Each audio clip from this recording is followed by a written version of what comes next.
प्रपन्न भक्तार्थ विधौ समाहितः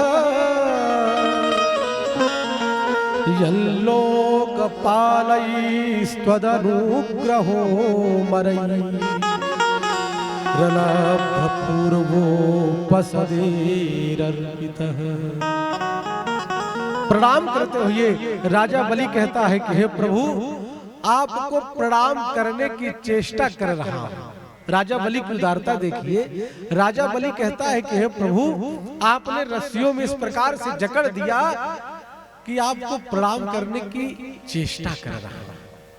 कि हे प्रभु, आपकी कितनी कृपा करुणा कि वामन बन करके हमारे दरवाजे पर हमारे गौरव को बढ़ाने के लिए आप आए।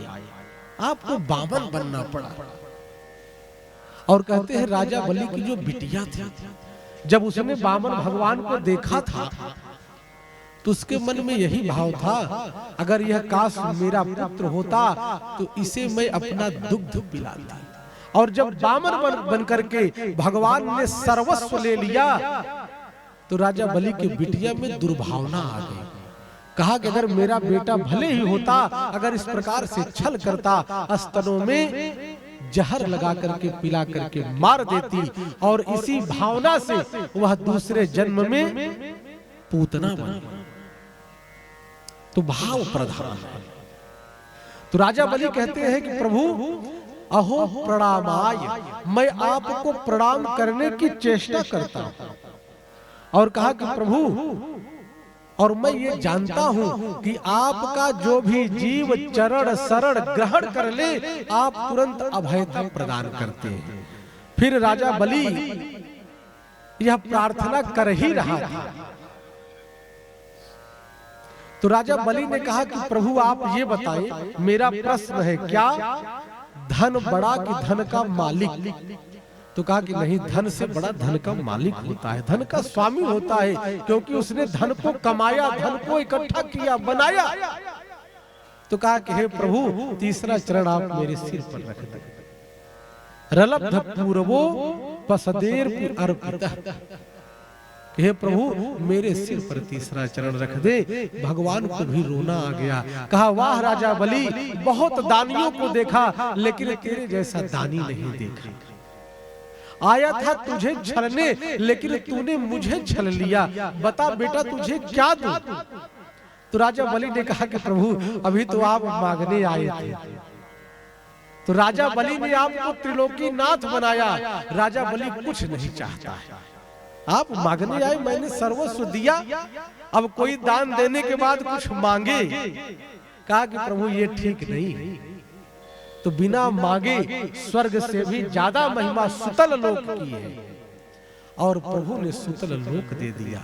और कहा कि राजा बलि क्या चाहिए? कहा कि प्रभु यही चाहिए कि आपका जो यह स्वरूप था इतना दिव्य था, इतना दिव्य था, किस स्वरूप में मैं बस गया। मैं चाहता हूं कि सुतल लोक में जिस भी द्वार से निकलूं आपका दर्शन करूं। इस प्रकार से भगवान कैदी बन गए। अब बैकुंठ महाराज खाली पड़ गए। लक्ष्मी ने विचार किया कि एक वर्ष बीत गया, दीपावली का समय आया और प्रभु नहीं लौट करके आए। देवर्षि नारद गए। देवर्षि नारद ने सारी बात बताई। कहा कि देवी, तुम्हारे पति इस समय चौकीदारी कर रहे हैं। बोल भक्तवत्सल भगवान की जय। कहा कि हे देवर्षि नारद, ये कैसी बात? अरे कहा कि जाकर के चौकीदार बन गए हैं राजा बलि के यहाँ। दीपावली का समय आया और माँ लक्ष्मी बहन बन करके राजा बलि के यहाँ आती है और राजा बलि को प्रणाम करती है, संबंध जोड़ती है। और समय बीता, रक्षाबंधन का त्योहार आया और पुनः माँ भगवती लक्ष्मी जी आई और रक्षा सूत्र बांधा। राजा बलि ने कहा कि बहन तुझे क्या चाहिए? तो कहा कि भैया आपकी कृपा से मेरे पास सब कुछ। भाई लक्ष्मी है वो, लक्ष्मी तो चाहिए नहीं। तो लक्ष्मी जी ने कहा कि भैया आपकी कृपा से मेरे पास सब कुछ है, लेकिन आपका जो चौकीदार है ये इतना सुंदर है, मैं सोचती हूँ कि इससे विवाह कर लूं। राजा बलि समझ गए ये देवी कोई और नहीं, ये लक्ष्मी जी ही है। तो नारायण किसके? बोले लक्ष्मी के। बोल लक्ष्मी नारायण भगवान की जय। और